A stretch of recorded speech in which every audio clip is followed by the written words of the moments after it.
for the longest time, the Vice President has been content to just deny the allegations against her and to wait for the proper forum to answer the charges. She believes that there are more important things to do for the country, so she focused her energies on serving the Filipino people and focusing on her duties and obligations as Vice President and as erstwhile Secretary of Education, as well as her duties to her family as mother and daughter. But today marks a turning point as she has embraced her responsibility to continue the tapang and malasakit in Philippine government. She has also accepted her duty to hold accountable those who spread lies and misinformation, to curb the will of the electorate, and to propagate themselves in power at the people's expense. So gaya nga ng sabi niya, hindi pwedeng walang managot. So that's why today she filed a criminal complaint for perjury against Ramil Madriaga, arising from the malicious and false statements of Ramil Madriaga in his affidavit dated November 29, 2025. So anong nakalagay sa complaint affidavit? Pinapatunayan dito sa complaint affidavit na hindi magkakilala si VP Sara at itong si Ramil Madriaga.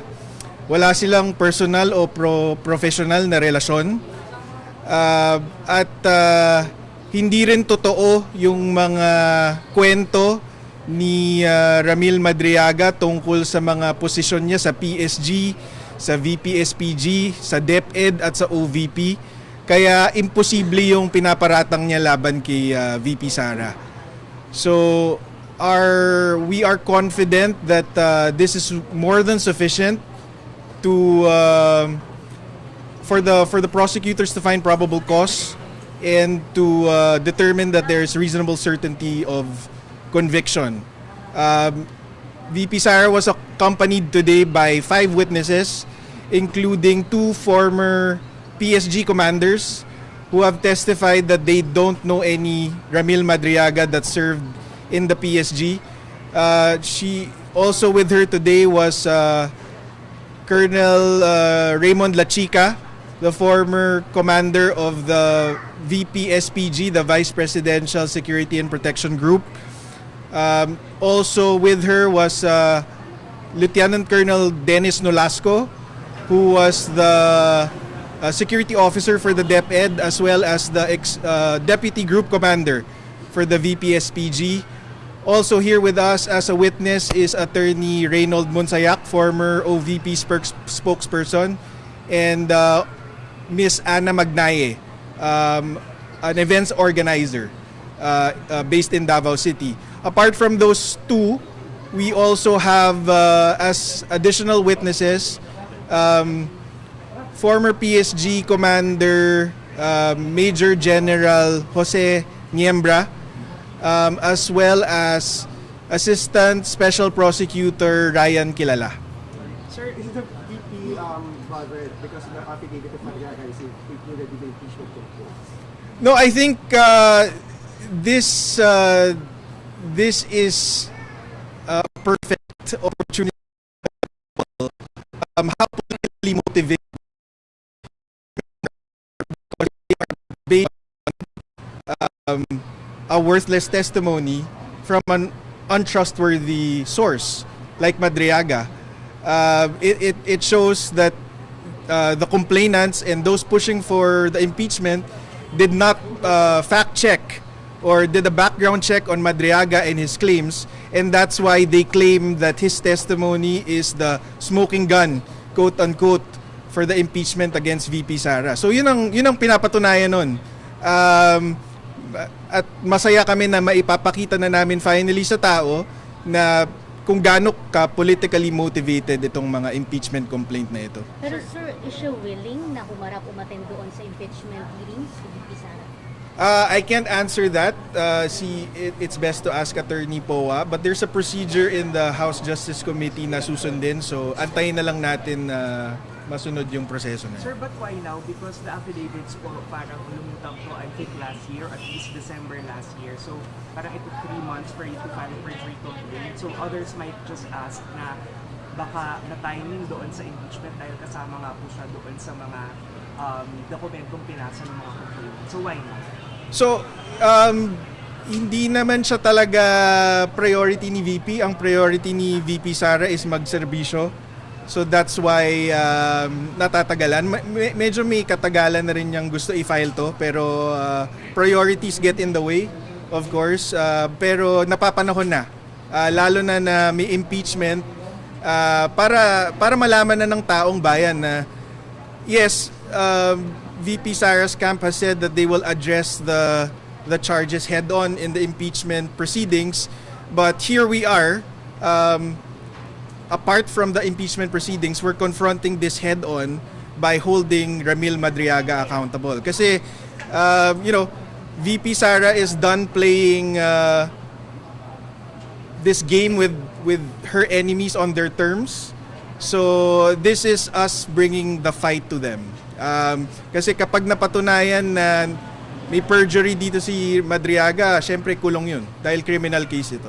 Sir, so legally, sir, how will this affect dito sa mga final yung 2026? So, how will this be affected? Well, the filing itself shouldn't affect it because these pieces of evidence are not yet submitted to I think in these same documents and evidence will be presented to the House Justice Committee when VP Sara is asked to file her answer. So our guess is that this will shatter the impeachment complaints if they're relying on the Madriaga affidavit for merit. Sir Attorney, I just want to ask, you've mentioned that VP Sara does not know who Ramil Madriaga said the Vice President visited him twice, even offering a help for his case related to kidnapping. Maybe get an information about that. So that's already debunked by Secretary John Vic Remulla himself. VP Sara never visited Ramil Madriaga in jail or anywhere else, and she has no reason to visit him. Sir, are there additional complaints being considered against Madriaga? Not at this time. Not against Madriaga, yes. Abangan. Blue, sir. Wala pa. So sir, just to clarify, pwede naman i-deny na lang din ulit. Sabi ko kanina, dinedeny lang naman niya si VP Sara before kaya i-file ng case. Bakit nag-file ng case timing sa mga impeachment cases? Kasi noon kasi ang paniniwala niya, katulad din ng paniniwala ni Pangulong Duterte noon na karapatan ng tao na mag-file ng kaso.